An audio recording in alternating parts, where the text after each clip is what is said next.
तो अब आकृति नंबर 2 देख रहे हैं। आकृति नंबर 2 में भी यहाँ पे जो आपका चिन्ह बना है ये एक समकोण का चिन्ह है, तो इधर वाला अगर कोण 90 अंश है तो यहाँ भी 90 अंश होगा। आकृति एक चतुर्भुज है, चारों का योग कितना होना है 360।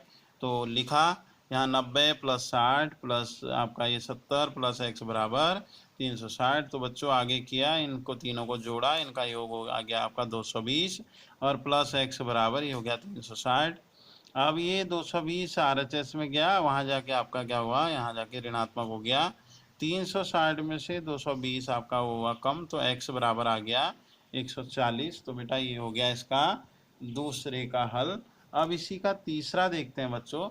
तीसरा देख रहे हैं, आकृति कैसी है, एक पंचभुज है, एक भुजा, दो भुजा, तीन भुजा, चार भुजा, पांच भुजा, ठीक। और पंचभुज के चारों का योग होता है, पांचों कोणों का योग होता है 540, ठीक है। एक कोण दिखा रखा है x, तो यहाँ भी कितना होगा x होगा। और ये 30 दिया रहा है, और इधर दिया है कितना आपका 70 दिया है। हम जानते हैं कि ये क्या 22 कोण है, और ये एक आपका सीधी रेखा है रैखिक कोण, अंदर वाले और बाहर वाले इनका योग कितना होता है 180 होता है।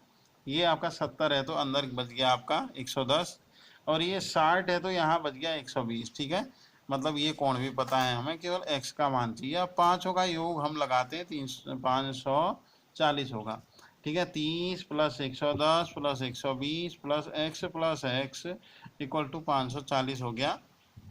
इनको जोड़ा तो जोड़ के 120 और 110 जोड़ा और 30 जोड़ा, टोटल 260 आ गया। 260 प्लस x और x 2x हो गया, इक्वल टू हो गया 540, ठीक है। 2x यहाँ रहा, 260 को RHS में भेज दिया।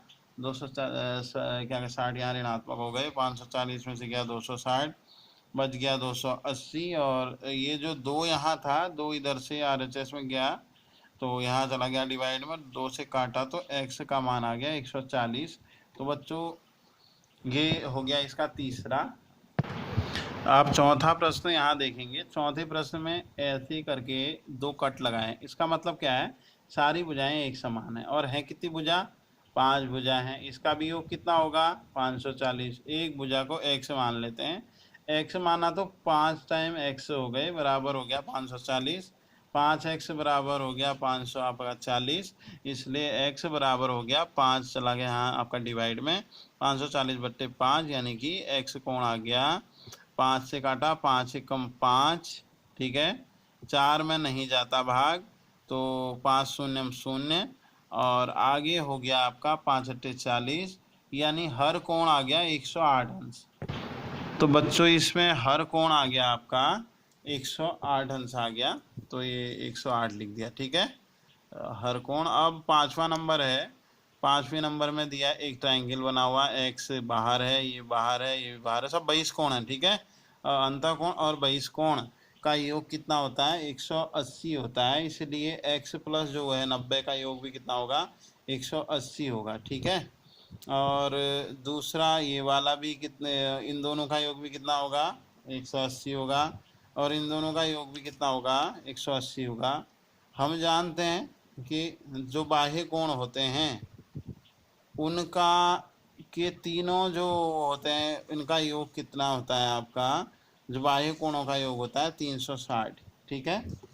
अब इसमें हम जानते हैं ये 90 है तो ये भी 90 होना है, x का मान ये 30 है तो यहाँ कितना होना है 150 होना है आपका। अब ये कोण ज्ञात करना है ना, इधर वाला जो कोण y है ये ज्ञात करना है। इसके लिए पहले क्या कर लेंगे, ये 90, ये 30, 120 हो गया, ये वाला 60 बचेगा, ये 60 है तो आपका ये कितना हो जाएगा 120, ये वाला हो जाएगा, ठीक है। तो एक एक करके क्या हो जाएंगे, हमारे सारे कोण निकल जाएंगे, x और y और z, ठीक है। तो इधर त्रिभुज के तीनों कोणों का योग बराबर 180, 30 और 90, प्लस इस कोण को माना हमने w, तो बराबर 180, 120 और प्लस w बराबर 180, इसलिए कोण w बराबर 60 अंश आ गया, अंदर वाला 60 आ गया। अब सारे कोण निकाल सकते हैं। ये z प्लस 30 बराबर आपका 180 होगा, क्योंकि ये रैखिक कोण बना रहा है, इसलिए कोण जो उसका मान z का मान 180 में से 30 जाएगा 150, ठीक है। अब दूसरा क्या निकालना था, बस ये अब दूसरा निकाल दिया आपने। हम जानते हैं इन दोनों का योग भी कितना होना है आपका 180 होना है, ठीक है। किस किस का कि x और आपका 90 का।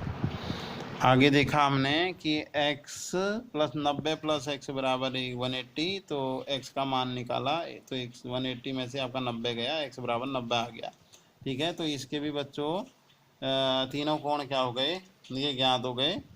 अब इसी का अब छठा प्रश्न एक बचा है शेष, जिसमें आपको दिए हैं x प्लस आकृति के बाह्य कोणों का मान क्या होगा ये दिया है। और हमें ये ज्ञात है कोई भी आकृति होती है तो दी गई आकृति के कुल जो बाह्य कोण होते हैं उनका योग 360 होता है।